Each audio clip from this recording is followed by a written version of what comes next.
Bueno, queridos hermanos, ya estamos conectados, ya existimos para el mundo, ¿no es cierto?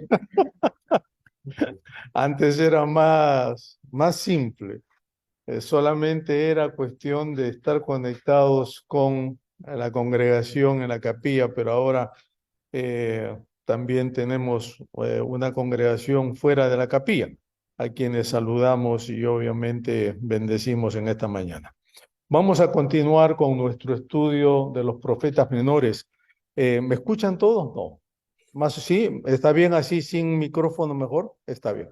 Entonces, por favor, abramos nuestras Biblias en el libro de Sofonías, en el libro de Sofonías, y vamos a entonces a, a mantener abierto en el capítulo 3 el pasaje que se dio lectura, aunque vamos a dar una mirada, obviamente, a todo el libro. Eh, el libro de Sofonías es, yo creo, uno de esos libros que rara vez nosotros lo leemos, ¿verdad? Si yo pregunto, ¿cuándo fue la última vez que tú escuchaste un sermón sobre Sofonías? ¿Te acuerdas cuándo fue alguien? Nunca. No, es cierto, yo mismo no me acuerdo cuándo fue la última vez que prediqué de Sofonías. Esa es la verdad.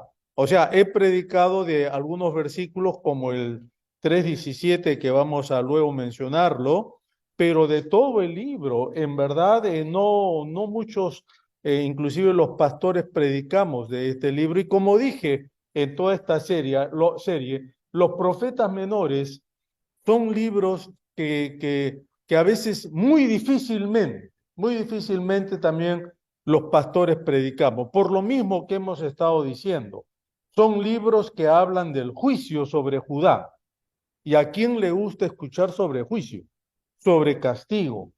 Más en estos tiempos, cuando parecería que es mejor hablar de lo que es, diríamos, cosas buenas que suceden en la vida, que todo está bien, que todo es dulce y todo lo demás. Entonces, claro, hablar de estos libros pequeñitos que siempre hablan del juicio, en verdad, no a muchos les gusta. Pero si yo les digo a ustedes, ¿no es cierto?, ¿cuántos conocen Juan 3:16? Ahí sí todos, que habla del amor de Dios. Ahora, si yo les digo que este libro también habla del amor de Dios, quizá entonces algunos van a decir, pero ¿cómo el amor de Dios? Si ya nada más de entrada, en el capítulo 1, en versículos 2 en adelante, Sofonías emite un juicio como este: destruiré por completo todas las cosas de sobre la faz de la tierra, dice Jehová. Miren el 3: destruiré los hombres y las bestias, destruiré las aves de los cielos y los peces del mar, cortaré a los impíos, raeré a los hombres de sobre la faz de la tierra, etcétera, etcétera, dice Jehová. O sea, claro, uno lee esto y uno dice, no, este libro no es para mí, porque imagínense, estos versículos se asemejan a Génesis capítulo 6, cuando el Señor dice, ¿no? La tierra se ha desvirtuado en su propósito, o sea, se ha salido del propósito de Dios y Dios dice, ¿no? Prometo que voy a destruir la tierra. Nada quedará en pie. Y sabemos que vino el diluvio universal. Entonces, casi son las mismas palabras. Casi son las mismas palabras. Ahora, ¿quién es este hombre que habla de esta manera? ¿Quién es este Sofonías que habla de esta manera? Y en el versículo 1 tenemos la presentación. Dice, ¿verdad? Palabra de Jehová que vino a Sofonías. Ahora notemos esto, es palabra de Dios que viene a el profeta. O sea, no es que Sofonías un día se levanta, agarra la pluma y escribe, ¿no?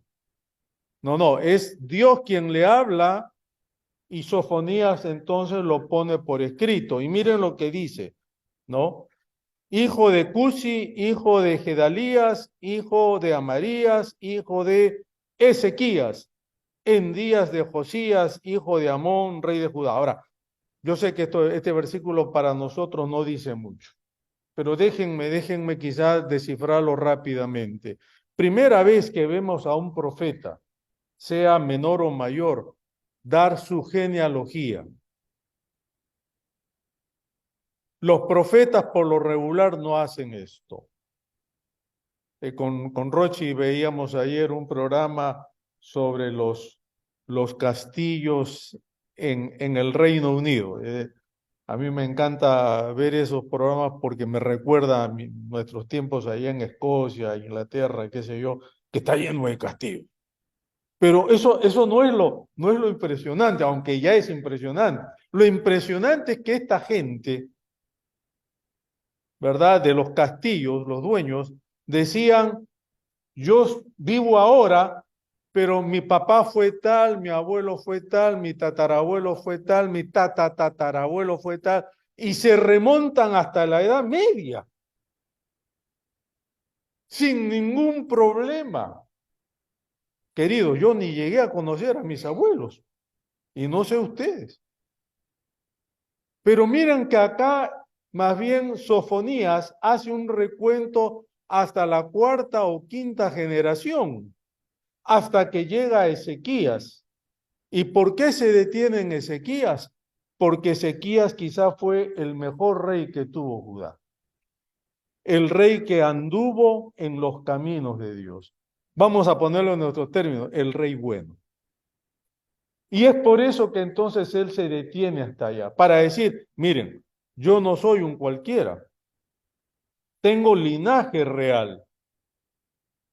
Mi tatarabuelo fue Ezequías y todo el mundo sabía quién había sido Ezequías.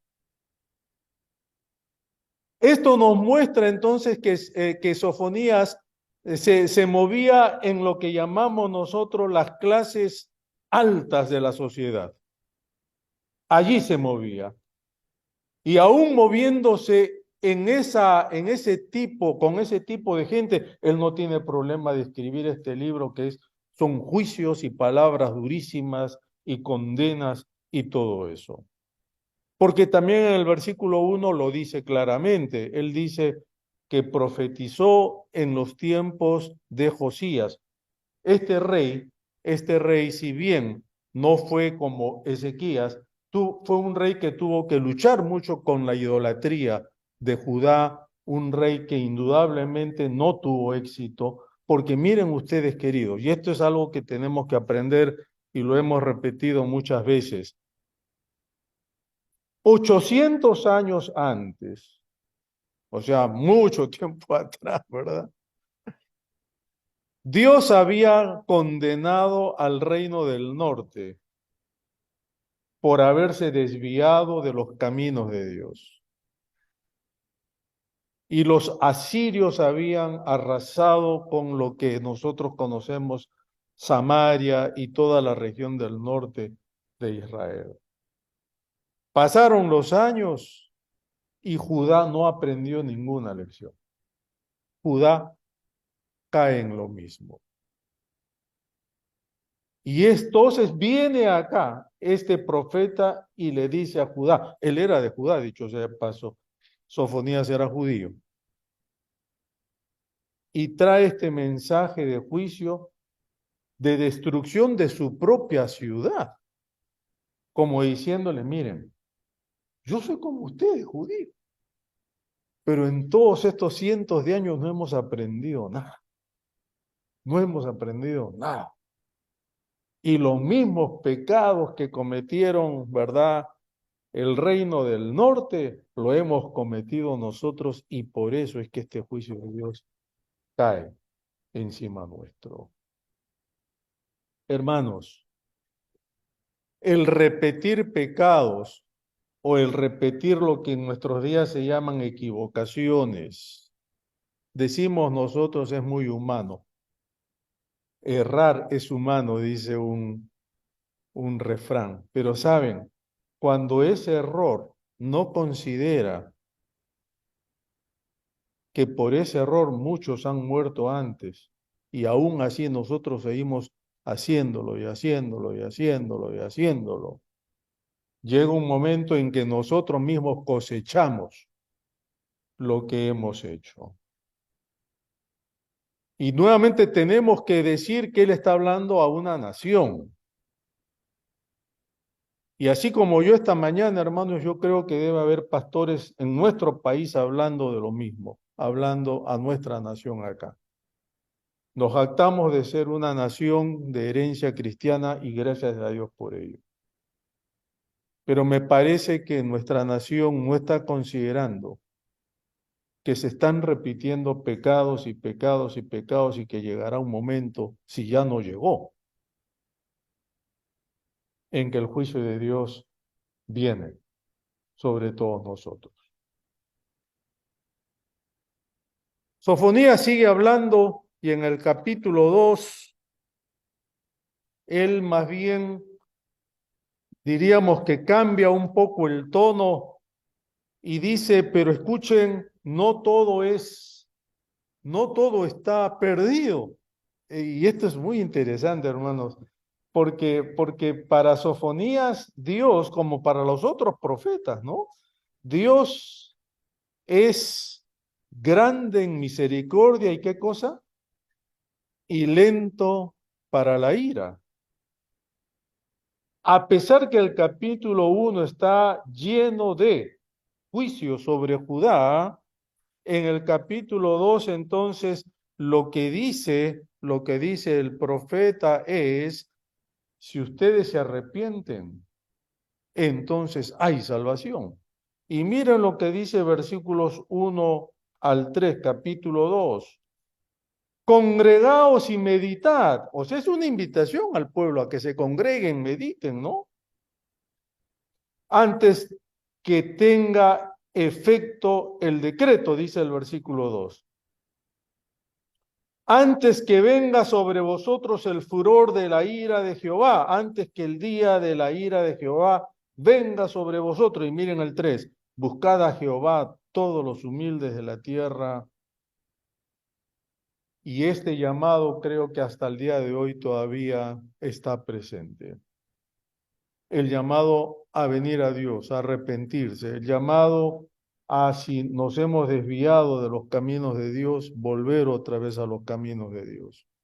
Esto es lo que está diciendo el profeta en el capítulo 2 y él lo repite de diferentes maneras en el capítulo 2, ¿verdad? Cuando llegamos al capítulo 3, entonces más bien acá el profeta entonces ya diríamos tiene como las palabras finales que son palabras, queridos, son palabras que nos recuerda otra vez que el pueblo tuvo la oportunidad, pero el pueblo no quiso escuchar, pero aún así Dios de todas maneras muestra su misericordia, no solo sobre Judá, sino sobre toda la tierra, y eso nos incluye a nosotros también. Miren lo que dice el capítulo 3. Este es un capítulo muy bonito, muy bonito. Es muy fuerte, pero es un capítulo muy bonito. En los versículos 2 en adelante, eh, el profeta recuerda a Judá que no escuchó la voz ni recibió la corrección, no confió en Jehová, no se acercó a su Dios, dice. Y en el versículo 3 viene lo que llamamos una reprimenda muy fuerte para el liderazgo del pueblo de Israel, que incluía a sus sacerdotes, a sus profetas, a todos los gobernantes, y Sofonías es parte de eso, porque él es del linaje real. Pero miren lo que dice, hermanos, versículo 3, sus príncipes, en medio de ellas son leones rugientes, sus jueces, lobos nocturnos que no dejan hueso para su mañana. Sus profetas son livianos, hombres prevaricadores. Sus sacerdotes contaminaron el santuario, falsearon la ley. En otras palabras, hay demasiada, ¿cómo llamarían? Maldad, corrupción, como para que Dios pase en alto todo esto. Y Sofonías dice, pero Dios en medio de eso, él más bien como que tuvo que hacer el trabajo de estos líderes. Ahora, esto es impresionante, hermanos, porque nosotros vemos en primer lugar, versículo 5, que el profeta dice, pero Jehová en medio de ella, de Judá, es justo, no hará iniquidad. O sea, los príncipes, las autoridades, los profetas, todos fallaron, se corrompieron. Y entonces ahora es como que el profeta dice, pero Dios, Él es diferente, Él no falla, Él es justo. Y me gusta lo que el profeta dice, claro, en nuestra traducción no se aprecia muy bien, aunque la Reina Valera sí más o menos lo tiene, pero noten eso cuando dice versículo 5, Jehová en medio de ella, en medio, esa frasecita en medio el profeta la repite varias veces como tratando de decir, pero Dios está allí, en medio del pueblo, entre ustedes. No es un Dios separado, no es un Dios alejado, no es un Dios ajeno, no es un Dios que te mira a la distancia, sino está en medio. Y la expresión original dice, ¿no?, que Él está tan cerca de tu lado que tú lo puedes tocar. Esa es la expresión. Dios está en medio, como justo, como el rey justo. Si tú creías que todos eran injustos o corruptos, no, no es así. El liderazgo es así. Pero Dios es entonces justo. Lo que es más, en segundo lugar, ahora se pronuncia a Dios como profeta. Versículo 9 al 12 dice, en aquel tiempo devolveré yo a los pueblos pureza de labios para que todos invoquen el nombre de Jehová, para que les sirvan de común consentimiento. Y continúa así entonces hasta el versículo 12, y en el 12 dice, y dejaré en medio de ti, otra vez, la frasecita, un pueblo humilde y pobre, el cual confiará en el nombre de Jehová. En otras palabras, los profetas fallaron en su función de hablar la palabra de Dios. Y por eso Judá estaba ahora en problemas serios. El pueblo no escuchó la voz de Dios. Y Sofonía dice, no, pero ahora Dios mismo va a estar en medio de ustedes, como el profeta, dando la palabra. Nosotros sabemos, queridos, ¿verdad?, por el Nuevo Testamento, que eso se cumple con la persona del Señor Jesucristo.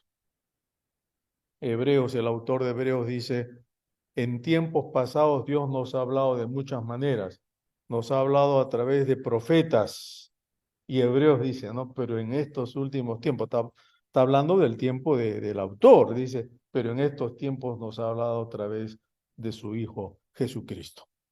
Y eso es lo que tenemos en el día de hoy. Pero en tercer lugar, dice versículo 15 también, ¿verdad?, que Él viene como rey para reinar en medio nuestro. Dice Jehová, versículo 15, ha apartado tus juicios, ha echado fuera tus enemigos. Jehová, y otra vez miren, Jehová es rey de Israel en medio de ti, en medio de ti.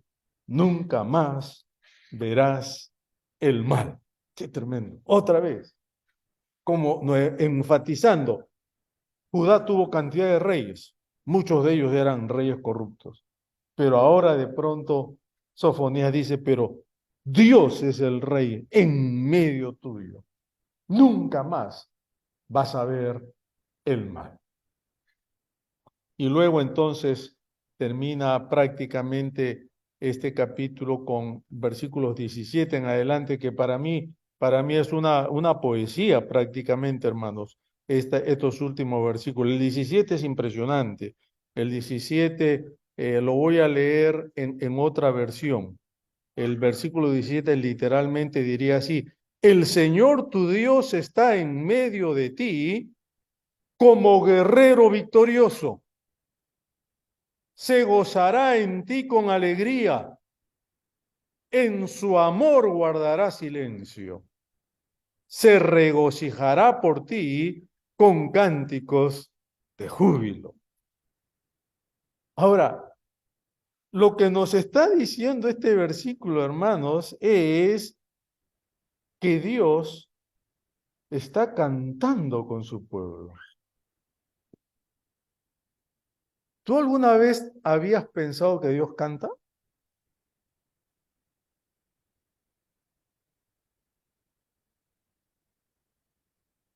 No.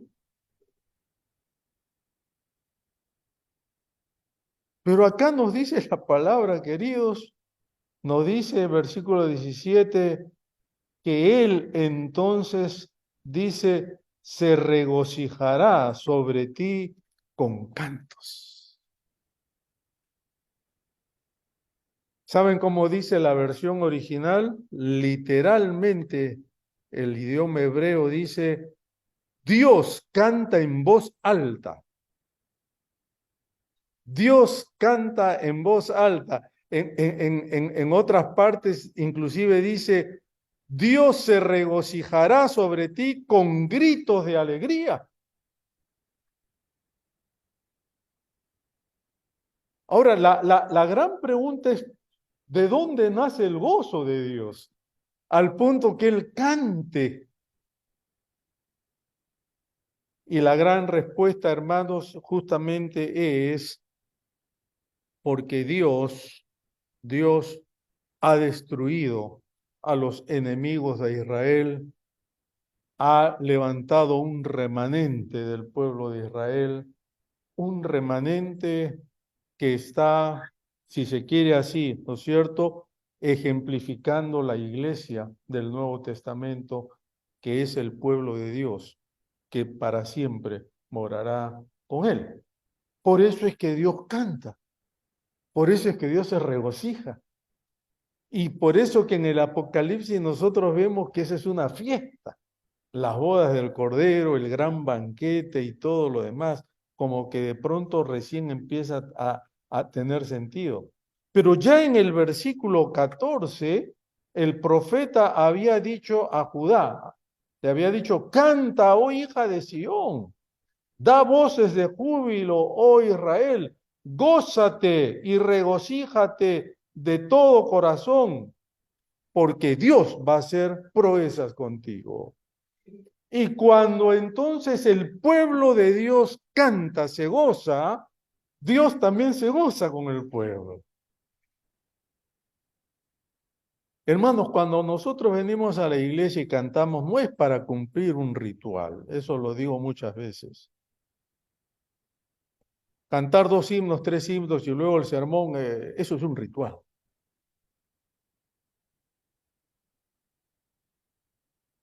Nosotros cantamos, como dice la palabra acá, porque nos regocijamos en el Señor, por lo que Él ha hecho por nosotros.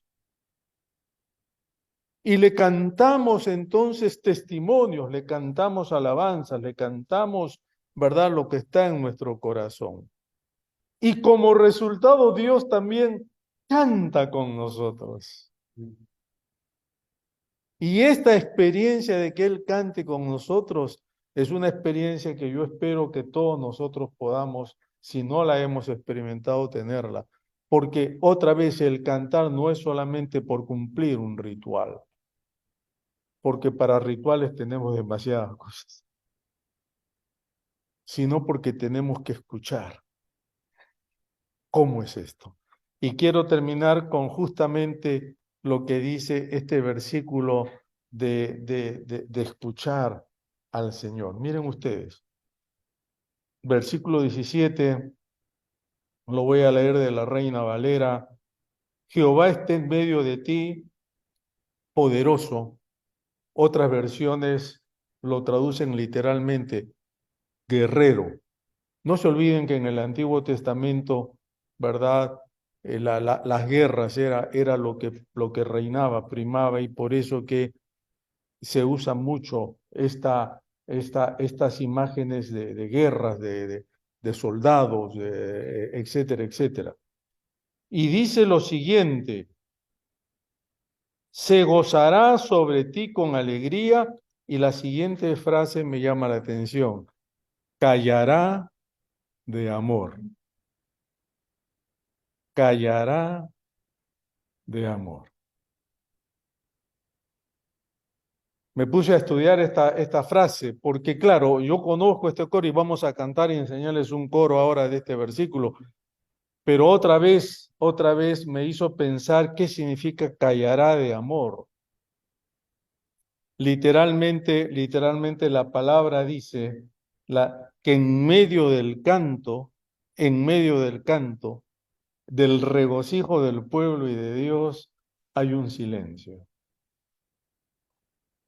Hay un silencio donde Dios susurra al pueblo, le habla despacito al pueblo, le habla de su amor. Y me conmovió,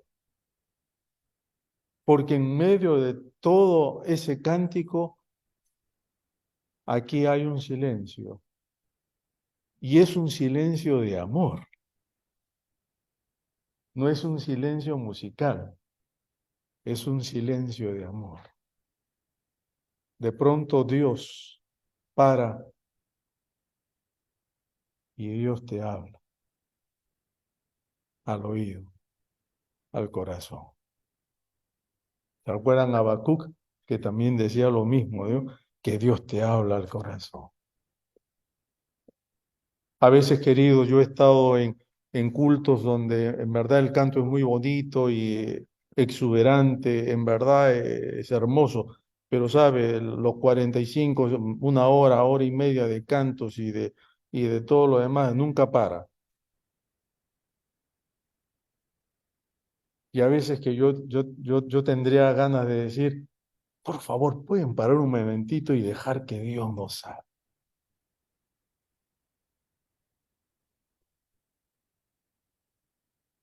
Es que a veces pensamos que el griterío y todo eso estamos alabando a Dios. Sí, lo estamos hablando, pero ¿saben qué? ¿Y cuándo Dios te va a cantar a ti? ¿Me explico, queridos?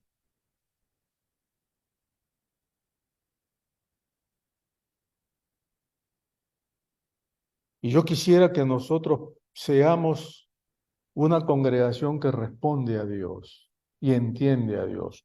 El propósito de estudiar a los profetas es justamente eso, ¿no? Conocer el carácter de Dios. Y termina este pasaje con lo que yo diría, hermanos, son 6 promesas bonitas, no las voy a analizar una por una, solamente 6 promesas bonitas, versículos 18 al 20, que para mí aplican a la iglesia y aplica a nuestra vida. Miren lo que dice el versículo 18: reuniré a los fastidiados por causa de largo tiempo, tuyos fueron para quienes el oprobio de ella era una carga. Eh, traducido esto, traducido esto al castellano, ¿verdad? Nuestro sería: Dios le dice al pueblo, miren, yo voy a eliminar todos los desastres que han llegado sobre ustedes. Eso es lo que está diciendo aquí el profeta. Lo que es más, lo que es más, ¿no es cierto? Miren ustedes, versículo 19, dice el Señor: pueblo, no se preocupen, yo me voy a ocupar de sus opresores. Eso es lo que dice acá: en aquel tiempo actuaré en contra de todos los que te oprimen. Luego, miren un poquito más abajo, ¿no es cierto? Lo que dice el profeta: dice, ayudaré a la oveja que cojea y traeré a la extraviada. En otras palabras, sanaré. todas sus dolencias. Luego, en aquel tiempo los traeré, en aquel tiempo los reuniré, dice Dios. Reuniré a los desterrados. ¿Se acuerdan que tanto el norte como el sur habían sido desterrados a Asiria y a Babilonia? Y acá Dios dice, yo los voy a volver a traer. Dice luego, cambiaré tu vergüenza en fama. Esto me encanta porque el versículo literalmente dice, ¿verdad? Convertiré en honor y fama en toda la tierra los desprecios que les hicieron. Pero quizá lo más bonito de todo es versículo 20, que para mí es lo mejor, como digo, de todo. Que el Señor le dice, saben pueblo, yo los voy a traer a casa. Los voy a traer a casa. Porque dice la palabra, les daré renombre y alabanza entre todos los pueblos de la tierra cuando yo haga volver a sus cautivos ante sus ojos. No hay mejor cosa que estar en casa, ¿verdad? Yo que viajo mucho, cada vez que ya voy a volver a casa es tremendo, ¿no? Esa sensación de que por fin voy a estar en la casa. Porque a nadie le gusta ser desterrado, ser extranjero, ser peregrino. Y esto debe hacernos pensar a nosotros, hermanos, en la empatía que debemos tener por la cantidad de inmigrantes que entran a nuestro país. Solo el que es inmigrante sabe lo que eso significa.